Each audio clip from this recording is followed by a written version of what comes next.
Cameras off. If for those of you who don't know, I have low vision, but today we're going to talk about 1989 to 1995 Ford Taurus SHO. You might say, but they made an SHO in 96 to 99. Yes, check out V8 Taurus history. It's written on my YouTube page. It's under V8 Taurus history, fast sedan, and you will find that about the 9699 because that's a total different car. It's about the V8 Taurus. Now, this is about the first and second gen SHO. Yes, the Taurus came out in 1986 and you could buy it in 85 as an 86 model, but in 1989, Ford worked with Yamaha because they built the mid-engine supercar. It was supposed to be known as a GN34. Well, projects were scrapped for the GN34 because they favored for the Explorer. So instead of putting the engine in the Mustang because it was front-wheel drive platform, they went and they said to the Ford dealer and they said, "What are we going to do?" They all talked to each other, all the people at the Ford headquarters, and they said, "No, we're going to put it in a Taurus and call it a performance sedan, and we're going to name it the SHO." Poof! Hit 1989, boy. They sold out of them. Literally sold out of those cars. They only came with a manual until 93. In 93, they came with an automatic. Listen, they upgraded the automatic engine to have an automatic SHO. It was a 3.2 liter V6 24 valve. The 5 speeds were the 3.0s. The 5 speeds are fun as blank to drive. I won't say the word. And the automatics were too. The automatics made 225 horsepower in 1993 to 1995. That was fast. The V8 Mustang 5.0 only made 220 horsepower. So that 3.2 V6 was making more horsepower than the V8 Mustang. 5 horsepower more in a sedan Taurus? Really? Yes. They were eating Mustangs and Camaros back in the day. This ain't your typical granny sedan. This ain't your typical Ford Taurus. This is a totally modified high performance engine under the hood. Racing engine, Yamaha head on a Ford 3.0 for the 5-speed manuals with intake runners, dual intake runners, everything. That car is completely modified. That whole engine, bigger throttle body, bigger everything. Even the axles were changed.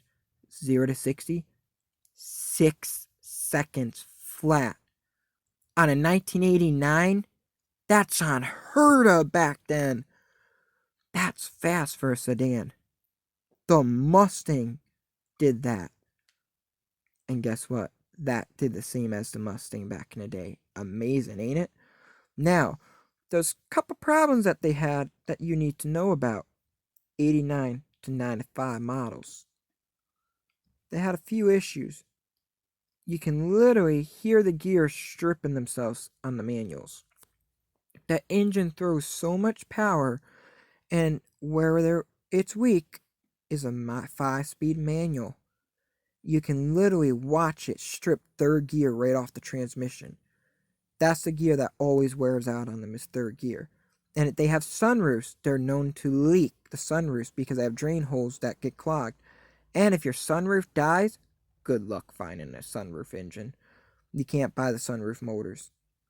They're not anywhere to get them. They're out of stock because the car's so old. And the frame again, the subframe bolts, just like the third gen, are known to rot. And if you hear a thumping sound coming from your floor, that's your subframe probably.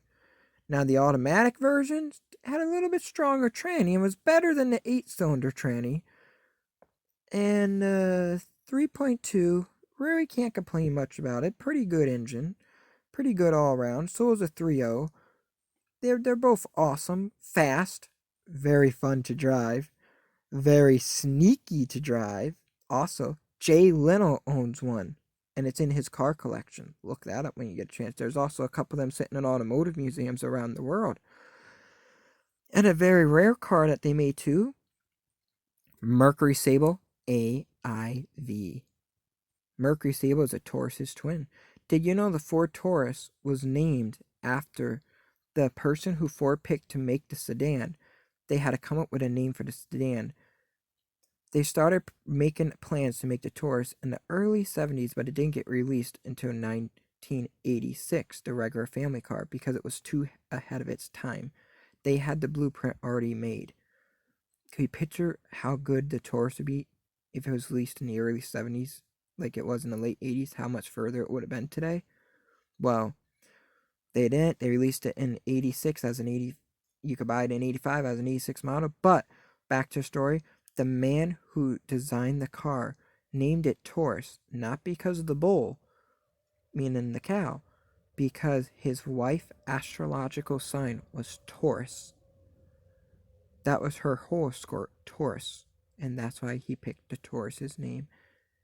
And the Taurus was supposed to be known as a car of the future. And they hit off good. RoboCop used the Taurus too in a movie as a police car.